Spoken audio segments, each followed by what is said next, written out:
กองประชุมทาบทามบุคลากรเข้าใส่โครงประกอบคณะบริหารงานสาพันธ์เก่าแขวงจับสักสมัยที่5ติดพันกับการดำเนินชีวิตการเมืองไทยสมัยได้จัดขึ้นในระหว่างวันที่20หาวันที่21มีนาคม2025นี้อยู่ที่สโมสรกองบัญชาการทหารแขวงจับสักโดยการเข้าร่วมเป็นประธานของสหายนางวาสนาศิริมาคณะประจำพรรคแขวงประธานแนวราวสร้างชาติแขวงผู้สินำองค์การจัดตั้งมหาชนและสาพันธ์เก่าแขวงจับสักมีสหายพันเอกบุญมากวิรวงศ์กรรมการสาพันธ์เก่าแห่งชาติเลขาคณะบริหารงานสาพันธ์เก่าประธานสาพันธ์เก่าแขวงจับสักมีคณะบริหารงานสาพันธ์เก่าแขวงแผนกการของแขวงมีอนุกรรมการบุคลากรขั้นแขวงตลอดฮอดผู้แทนจากสาพันธ์เก่า9ตัวเมือง1นครเข้าร่วม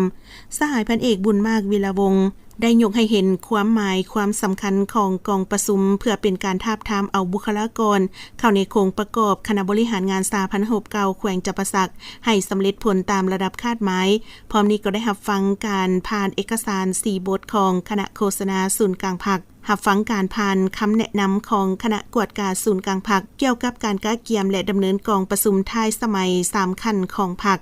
ในกองประชุมก็ได้รับฟังการผ่านบทรายงานการเมืองทั้ง2ภาคพร้อมทั้งแผนพัฒนาเศรษฐกิจแผนพัฒนานักรบเก่าผ่านหางบทสำรวจการนำพาของคณะบริหารงานสาพันธ์เก่าแขวงพร้อมนี้ประธานกองประชุมก็ได้มีคำเห็นชี้นำเพื่อแนใส่เห็นให้กองประชุมทาบทามบุคลากรในครั้งนี้ดำเนินไปอย่างถูกต้องสอดคล้องและรับประกัน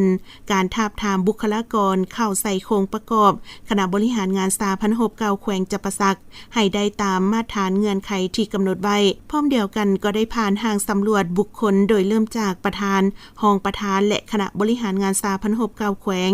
จากนั้นผู้แทนสมบูรณ์ก็ได้ใช้สิทธิประชาธิปไตยปอนบัตรทาบทามเอาบุคลากรเข้าใส่โครงประกอบคณะบริหารงานสหพันธ์เก่าแขวงจับสักสมัยที่5สำเร็จตามระดับคาดหมายที่วางไว้